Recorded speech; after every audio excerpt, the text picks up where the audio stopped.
Family life is so much busier these days than it used to be. What if you had an assistant coach who could manage all the details for you? Well, that's what Skylight Calendar does. Skylight Calendar syncs seamlessly with all of your calendars, so you can relax knowing all the details of your family schedule are visually displayed in one place with different colors for each family member. That means less stress, no more worrying about forgetting something important.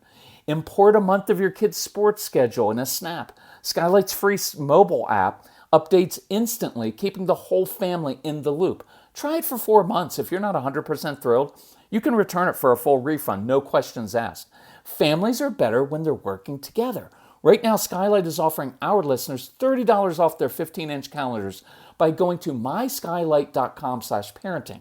Go to myskylight.com/parenting for $30 off your 15-inch calendar. That's myskylight.com/parenting. So we just got back from our annual family vacation at the beach. Guess what everyone was jealous of? Our cozy earth cooling bamboo sheets and stylish beach towel, which is heavenly soft and dries so quickly. Yeah, we love our cozy earth bamboo sheets so much, we travel with them.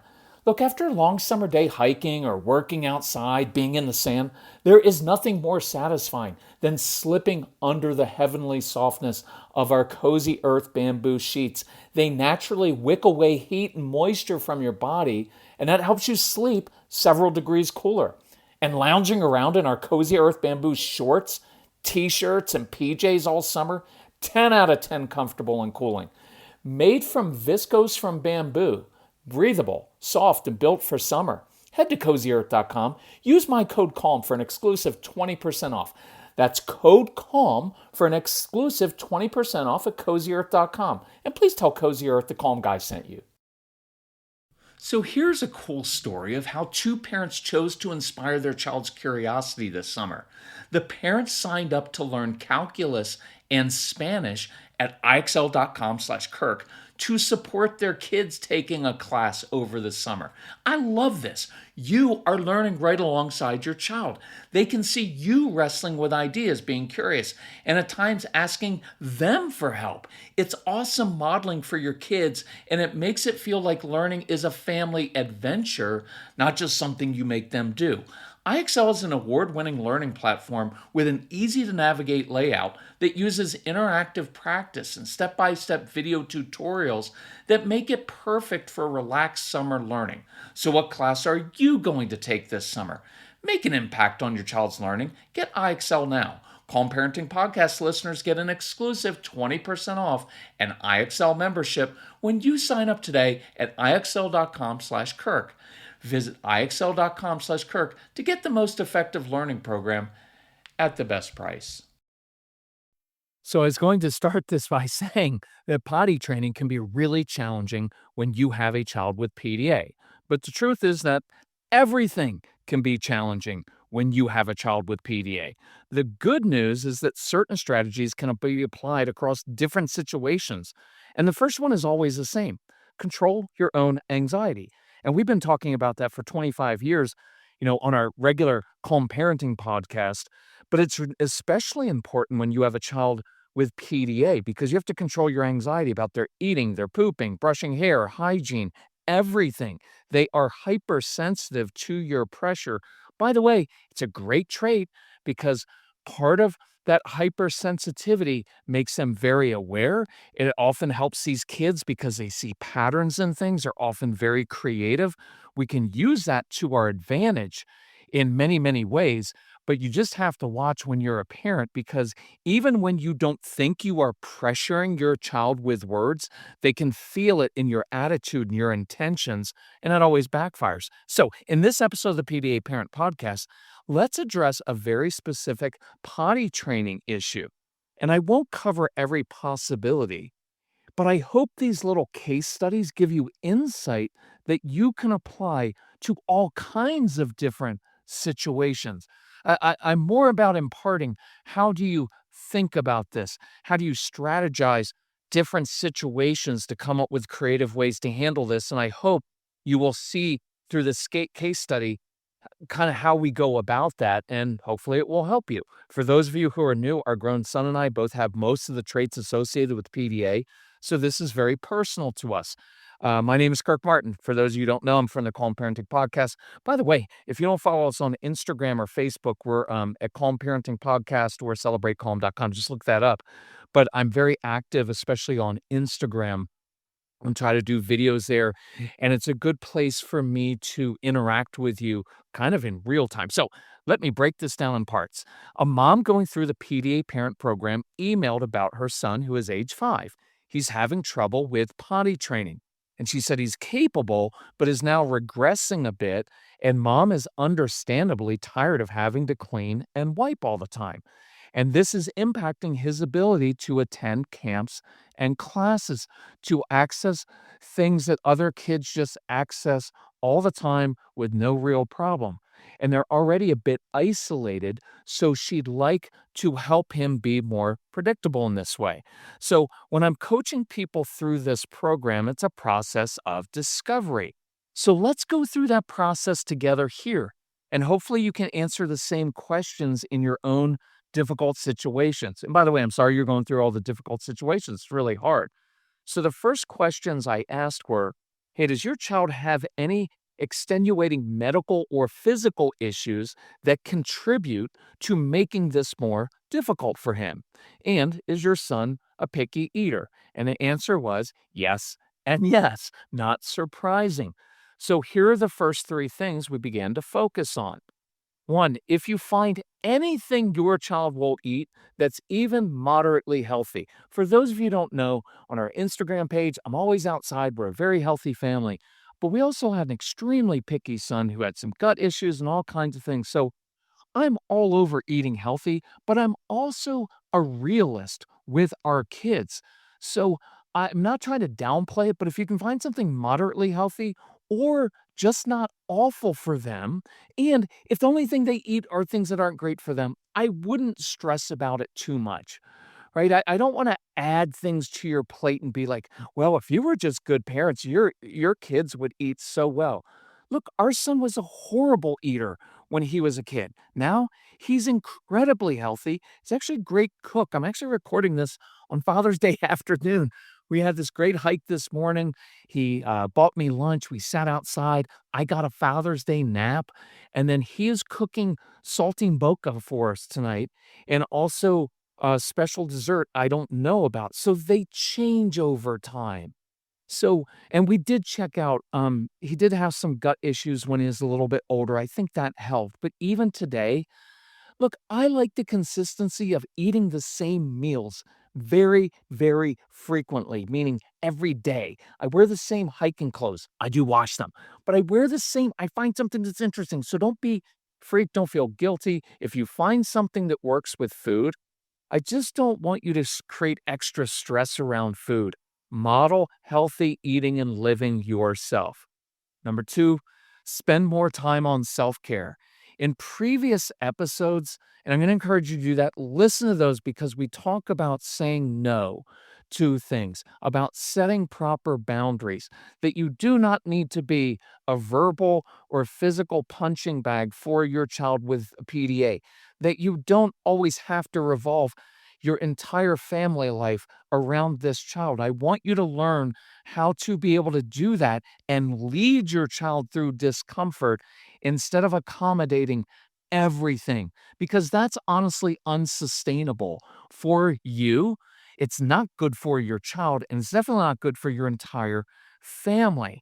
So I encourage you to listen to the past episodes because I think it can be harmful for your child and family to make every single thing about this child and always accommodate everything. I want to give them tools because they are capable of doing more. So make yourself a priority so that you have the patience to keep doing this so you don't grow resentful and don't feel guilty for that. And so you don't feel so exhausted that you put this pressure on the child, if that makes sense. I don't feel like I'm saying that well, but I'm not going to record it again because I'm really trying to practice imperfection and Look, that's part of self-care is I'm not making everything perfect. I'm not doing everything for everyone. I'm trying to do the right things, the important things well. But no, I'm not going to do that extra thing because I do need my time. And I want you to be able to say that. And that's part of me. It's bugging me inside while I'm saying, like, no, I'm supposed to be a professional communicator. I need to redo that part and go back and edit this. I'm not doing it. You know the importance of it. I just don't want you to feel guilty because you're taking time to yourself because the greatest gift you give your child is not what you do for them, it is what you do for yourself. Because when a child with PDA and in our other world with strong-willed kids and kids on the spectrum, they are very, demanding of us, and I don't mean that in a bad way, it's just true. They require a lot of emotional and physical energy, and so the greatest gift you give them is what you do for yourself because now I can show up and not be moved by it, I'm not thrown by it, I can respond with patience, I can problem solve, I can lead and teach. So here's the interesting third point is this. I'm not editing that either. Maybe it's Father's Day, but I needed a drink of my water. So, this young boy, as it turns out, does have a physical problem with his bladder. And forgive me for positing a hypothesis that is not proven. But Casey and I, my son, discuss this frequently on our hikes, more often than not. When someone signs up for our program to go through it and tells us about their child, they mention a fairly intrusive physical, medical, or neurological condition. Not something fairly common like, oh, my child has asthma or eczema, right? No, it's usually something that interferes with daily life and is extremely aggravating. So the assumption I make at times is that the demand avoidance from many of our kids originates or is exacerbated by this.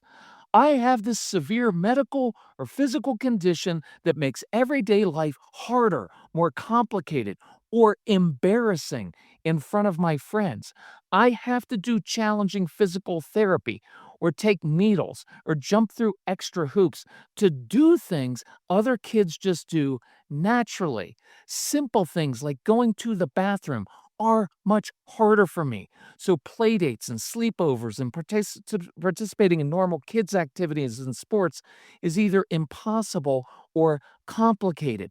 So I'm exhausted and frustrated and a little PO'd.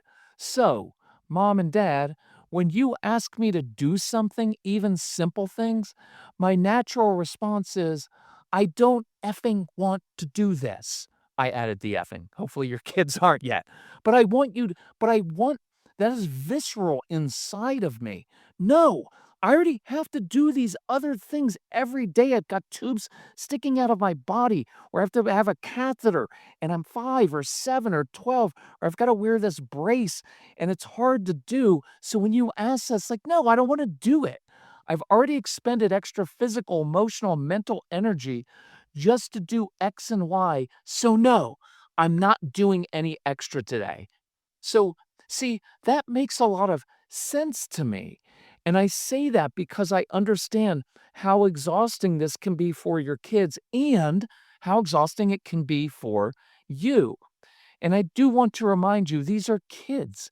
They're children who are in a ideal world are supposed to be living fairly innocent lives, and already at a young age they have to jump through hoops with some intrusive physical conditions. And I understand your exhaustion, but some of you are expecting your kids to kind of just deal with it or accept it and move on. But it's not that easy. So be patient with them and realize much of their resistance may be due to that. And be patient with yourself and with the expectations of yourself. That's why I mentioned self care up front. It's not a nice to have, it's critically important when you're caring for your child. And yeah, I would validate that with intensity at times. Yeah, that would really stink having to do that every day. I'd probably be irritable because of it also. That intensity shows you get them instead of, "Oh, honey, other people have it worse. Oh, it's not that bad. Oh, you" No, it's really a pain to be able to do that. So, I asked 3 follow-up questions that I'll ask you to think about. Number 1, what does motivate your child? Have you noticed any patterns when your son is more able and willing to handle cleaning cleaning himself? I like looking for patterns so we can recreate those situations and keep the good pattern going, or so we can disrupt a negative pattern. Number 2, So we were climbing a local mountain today and we got a text from our daughter in law. Kirk, do you mind if I take a couple Cure hydrating packets? And I was like, I got that entire variety pack for you. She was so happy. She loves the Cure kids flavors and today went on a 50-mile bike ride. She said Cure is light and refreshing and tastes great without the artificial aftertaste. Plus, with my Cure packets, I don't have to stop for gas station electrolyte drinks. Cure is awesome because it's just coconut water, pink Himalayan sea salt, and a burst of real fruit. No added sugars or bad stuff. Just clean, light, great tasting hydration. I think your kids will love the Cure flavors, and you'll feel good giving them something healthy. More exciting news, you can now get Cure Hydration at your local Target or get 20% off at curehydration.com with code CALM. That's curehydration.com, code CALM. Okay, I'm a little embarrassed to admit this, but I bet you've fallen into this trap. We've had the same knives for decades, and they aren't sharp. So every single day when I'm cutting up a salad, pineapple, or chicken, it's frustrating. So I finally went to wayfair.com. I read the reviews. I ordered 2 very sharp, everyday knives for less than $20. I know it sounds dumb, but those knives are providing so much joy on a daily basis. They slice through everything. And now I kick myself for not doing this years ago. Don't live with kitchen or home regrets. What do you need to upgrade in your home? I bet you can do it for way less than you think at Wayfair. Head to wayfair.com right now to shop all things home and get your space ready for less. That's WAYFAR.com. Wayfair, every style, every home. have you recently experienced any changes in the home? A new baby was born, parents working a different shift or job, new teacher, did a grandparent or favorite pet pass away? Changes like this will almost always create changes in behavior. Number 3, I always ask this question because it's a huge key to problem solving. What are your child's natural gifts and passions? What are they interested in? What brings them joy or contentment or satisfaction? Because I already know what your kids struggle with. I want to know what their strengths are because we use those to help them overcome or manage the tough areas of life. And so the mom's answers were interesting. The mom indicated their son goes back and forth between wanting to be kind of a baby and being the big guy. He tends to take the initiative more when he's motivated to be the big guy. And yes, there have been changes. They have an infant in the home now.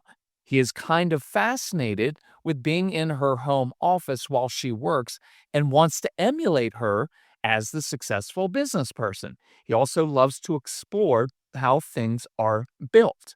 Okay, that's good. We can work with that. So here were my recommendations. And if you can apply any of these to your situations at home, well, that would be awesome.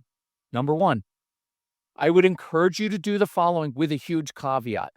Do the following things because they are good and healthy and helpful without needing these strategies to lead to your son taking care of himself with potty issues. You must release that expectation entirely, like 100%. Let go of your need and your desire to prompt a change in your child. Otherwise, that negative charge and energy will still be there and he'll pick up on it. Our kids are super sensitive to even unspoken pressure. So you do what's right because it's right, not with the intention of the child reciprocating in any way. Now, that's a spiritual practice right there.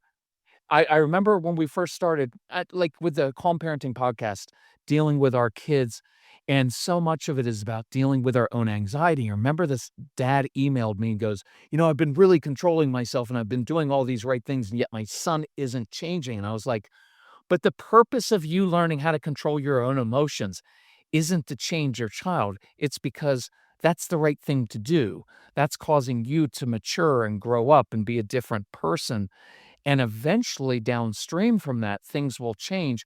But if you're only changing so that your child will change, well, then that's going to backfire." So, number two, the more you can let go of any and every expectation you have, the quicker your child will learn. Look, if I were to follow you around every day asking, "Hey, do you need to pee? Want to poop? Want to try right now?" Well, you'd get constipated and you'd lash out at me. With PDA kids, I just wouldn't give potty issues much energy. Put the potty in a closet, in a private place, in the basement, somewhere they can go without a concerned or anxious or enthusiastic parent asking, "Oh, are you going?"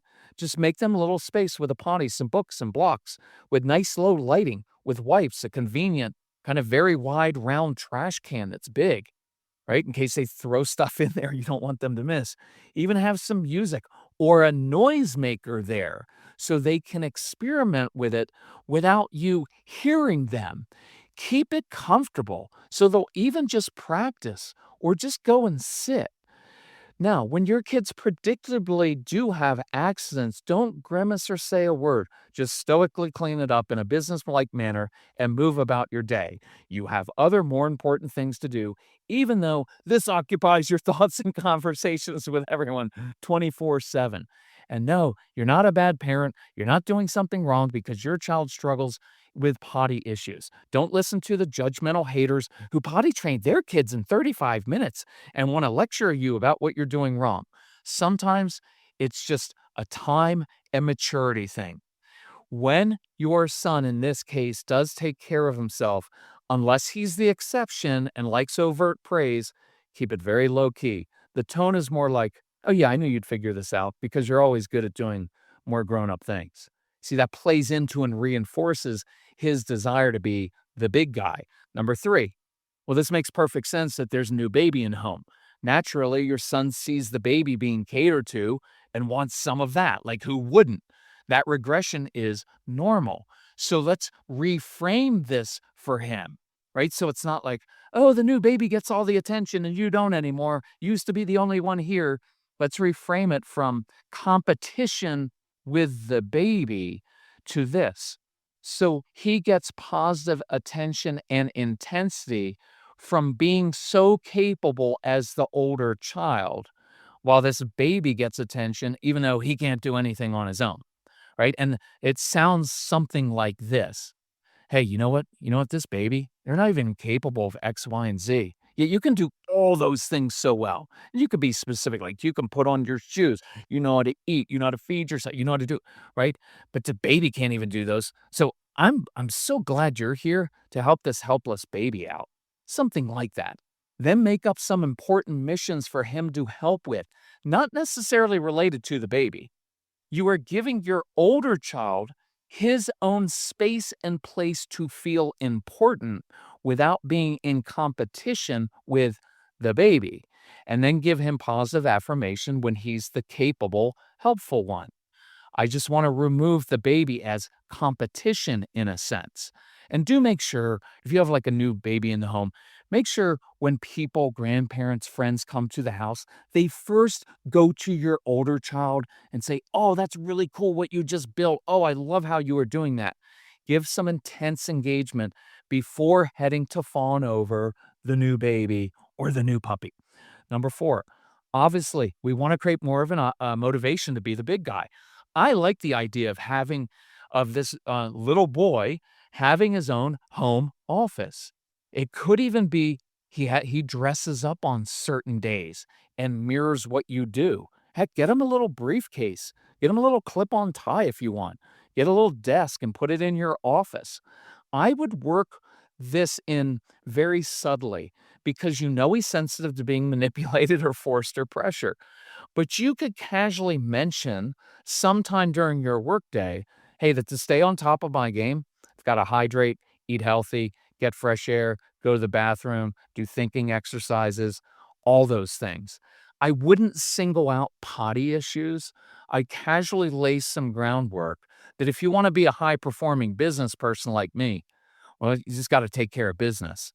And I'd recognize how grown up he's being by getting up. And in this case, he was getting up and getting ready in the morning, how that makes him look like a mature big guy. And so you may even create a separate little office for him somewhere that perhaps includes a private potty slash cleanup area that makes him easy for him to do his business in every sense of the word. Look, I wouldn't even have a problem with creating um, those like mini fridges? I always wanted one of those. I had a boss once when I first started my career. He had a mini fridge in his office. And I was like, that's so cool. I can keep waters in there and snacks and stuff. Oh, look, I don't, if you listen to the other episodes, I'm not always about accommodating everything with our kids and just giving accommodations. I like giving them tools. But I don't mind in this case saying, "Hey, I'm gonna set up a little area with this little desk and a little briefcase and a little private potty room where it's nice lighting and there's music on in there or a sound machine, and he's got a little refrigerator in there." Because that recreates this thing of like, I'm independent. I'm the big guy. So I'm gonna take care of my business. I like that a lot with these kids because they do like being more like adults. In the other episodes I've been through, how I hate the label demand avoidance because when they get a vision for things, they're often very demanding of themselves internally. And part of what they're really looking for is respect. So all kids that I work with, I just talk to them more in even matter of fact language, and I talk to them kind of like they're adults because that's a sign of respect. And there is expectation there. Oh yeah, you're acting like that. Yeah, I bet you can take care of that. So this will build his confidence. Doing all these things, it'll create a closer bond with you. And that's important in itself. Number 5. That's why I also want to build on his desire to understand buildings and how things fit together. Always feed your child's curiosity. See if you can discover why that is so interesting to your child, because we can use that to our advantage at some point with your child. If you go through the PDA parent program, I will mentor you through things, and we usually do it through email. Sometimes I'll do I have time for extra phone consultations, and if I do, I guarantee you I'm gonna spend a fair amount of time like, "Yeah, I know, I've heard all the things, like, that your child doesn't do well. What I really want to know is, what do they do well?" Because that's where all the creative strategies come from, playing off of that. So, number 6, I know we want your son to clean himself up every single day, but I'm a big believer in celebrating progress, not perfection, and building momentum with small wins. So, maybe we even begin with the idea of 3 days and perhaps specific days of the week that are designated as grown-up days where he's the big boy and takes care of business himself. That takes some of the pressure off, but it also gives him ownership and makes him feel like a big guy. He doesn't have to do it every day, but if your child is currently taking care of things himself in whatever area, 0 days of the week or 1 day of the week, well, instead of going for like, well, you have to do it all 7 days, it's like, well, let's get 3 days a week and let's get some competence and confidence of like, oh yeah, I did that. Okay. See what we can do to get to 4. And look, I'm a realist. For some of your kids, the best they will do for the next coming year will be, and I'm using this arbitrarily, is 4 days a week doing things really well. Okay, but that's better than 2 and 3 days that we've done for the last year. And then with another year, it'll be like, okay, now he's up to 5 days. Does that mean 2 days you're still going to be frustrated and you're still going to have to take care of things that you don't think that you should have to at this point in time?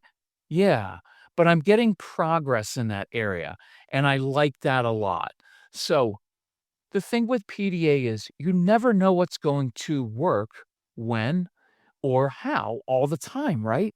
So you keep doing the right thing. You look for clues. You manage your own anxiety and expectations. And eventually you discover, and you usually will, a small shift that makes a huge difference. And I love the brainstorming with parents on tough situations like this. So if you are interested in that, look up the PDA parent program at celebratecalm.com/PDA. And I would be glad to go through that with you. So I very much appreciate how hard you are all working to change yourselves and help your family. So if we can help you in any way, let us know. But kind of work through this process this week in whatever area you're struggling with, and let's get some wins. All right, love you all. Bye-bye.